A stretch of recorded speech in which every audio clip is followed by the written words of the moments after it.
believe it or not, that familiar sound was almost never heard in Downeast, Maine, because railroad service to the area almost never happened. To understand, you have to imagine what life was really like in this country in the early 1800s. Of course, there were no cell phones, no television or internet, not even any major roadways. The automobile was barely a fantasy then, and everything, including goods and people, had to move by horsepower. Real horsepower. Or by water along rivers and across lakes and oceans. Then came steam power. They called it the iron horse. With steam-powered trains, people and goods could be moved over land far and fast. Railroads changed lives and communities wherever the lines went. But Downeast, Maine was, well, sort of left out. Commercial life nearly stopped in a Maine winter, and families and businesses had to just hunker down.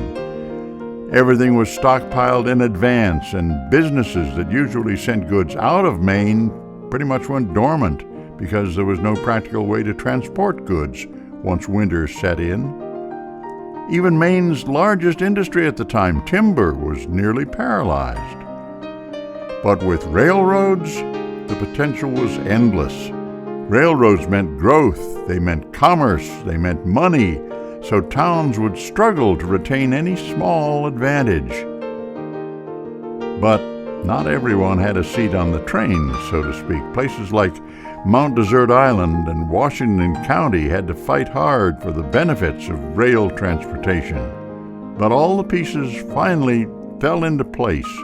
All the players finally pulled together, just as a cultural phenomenon took hold in the country. Tourism. By the late 1800s, U.S. cities were busy and crowded, and people wanted to escape whenever they could. Trains made that possible because they transported people easily and swiftly with a level of comfort unheard of in its day. Numerous rail companies served Maine during these early years, but the company that finally made rail transport to Downeast, Maine a reality was the Maine Central Railroad Company, backing the Maine Shoreline Railroad. At first, it was called the Mount Desert Limited. Later, the Bar Harbor Express. Train travel was elegant, comfortable, and remarkably efficient. In summer, the train often carried as many as 3,500 visitors to Mount Desert Island each day. That number rivals the traffic we see today from cruise ships that routinely dock at Bar Harbor. But by the late 1920s, automobiles were all the rage, handling most of the travel on and off Mount Desert Island. So sadly, the Bar Harbor Express made its last run on September 5th, 1960. Railroad passenger travel in Downeast, Maine almost disappeared again. Yet there is a new era in stylish, fun, and historic rail transportation beginning right now. And this is where we come in. We are the Downeast Rail Heritage Preservation Trust. Our project and our passion, the Downeast Scenic Railroad, offering the opportunity to experience Maine railroad history and enjoy leisure travel as it was in the early days. Proudly buffed and polished vintage diesel locomotives pull the restored passenger car along a 90-minute round trip from Ellsworth to the Washington Junction rail yard and back.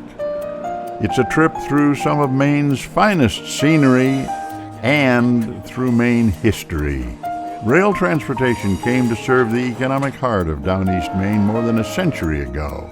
Now, this national historic treasure lives again today, thanks to the cooperation of countless dedicated people and businesses. And it's all here for you, the Downeast Scenic Railroad. Live the history. Come on, ride the rails. All aboard!